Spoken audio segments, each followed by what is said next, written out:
Although the story of The Loveless, the second movie in tonight's film club, bears some resemblance to that of The Wild One, the style couldn't be more different.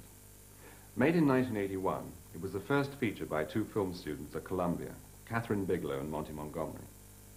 Bigelow had also been to art college, and by Jiminy, it looks like it. The Loveless has the distinction of being the first, possibly the only, biker art movie. Taking inspiration from sources as diverse as Kenneth Anger's Hymn to Leather Bikes and the Male Torso, Scorpio Rising, and the paintings of Edward Hopper, Bigelow and Montgomery construct a film that is simultaneously a pastiche of 50s teenage movies and a tribute to The Wild One. Set in 1959, the film's slavish attention to authentic detail lifts it right out of the category of naturalism into self-conscious stylization. That, it seems to me, is the point. Criticized on release for being all style and no content, for promoting posture more than performance, and for generally being a pretentious load of old sump-oil, it was not an overwhelming success with the public. Perhaps it was the right movie from the wrong country. Only 1 year later, Jean-Jacques Van Eyck's made the art-directed movie a fashionable and saleable commodity with Diva, which several European directors have capitalized on since. If The Loveless had been made in French with English subtitles, it would probably be a cult film by now. In its defense, it has to be said that The Loveless never cheats. From the opening shot of the then unknown Willem Dafoe leaning against his Harley Davidson, sliding a comb through his greasy hair like a commercial for Brill Cream, you realize that what you see is what you get. It seems hard to knock it for being posy when the pose and the posture is so clearly the motivation for the movie in the first place. Dafoe plays Vance, the leader of a motorbike gang who are congregating in a small southern town before going on to the Daytona races. Some repairs have to be done to their machines, and the intervening time is taken up with baiting the locals and drinking beer. So far, so predictable.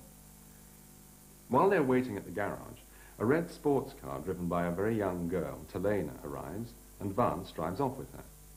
Unfortunately, her father is no wet liberal sheriff, but a racist bigot redneck who drove his wife to suicide, fornicates with his daughter, and steals petrol by siphoning it off from the local pipeline. Clearly not one of the good guys. The rudimentary plot is simply a hook to hang the style on. An independent production made largely to act as a calling card for the directors to break into Hollywood, it nonetheless possesses the values of a European art movie. Many of the cast were non-actors, and the rest were making their debut on screen. Willem Dafoe, for example, who subsequently played a series of bad guys before being cast by Martin Scorsese as Jesus Christ, the goodest good guy of all, was a stage actor in New York's Underground Theatre. He was later to take the role of Vance further in Walter Hill's attempt at a Valhalla bike movie, Streets of Fire. Bigelow was also to become a protege of Hill on the strength of this film. She recently made the contemporary vampire movie Near Dark. Robert Gordon also makes his acting debut as Vance's sidekick, Davis. He previously fronted New York retro rockers The Tough Darts, who supply most of the songs for the soundtrack to The Loveless.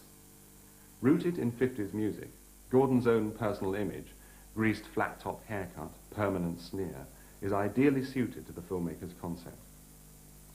Unlike The Wild One, The Loveless brings the homoerotic content right into the center stage, with visual references from every posturing leather bike boy that ever existed. Yukio Mishima, Joe Orton, and Robert Mapplethorpe are all called as silent witnesses.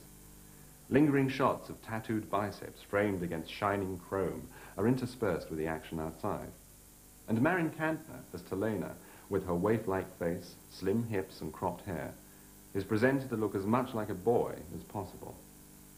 There is nothing real about The Loveless, nor was there ever intended to be.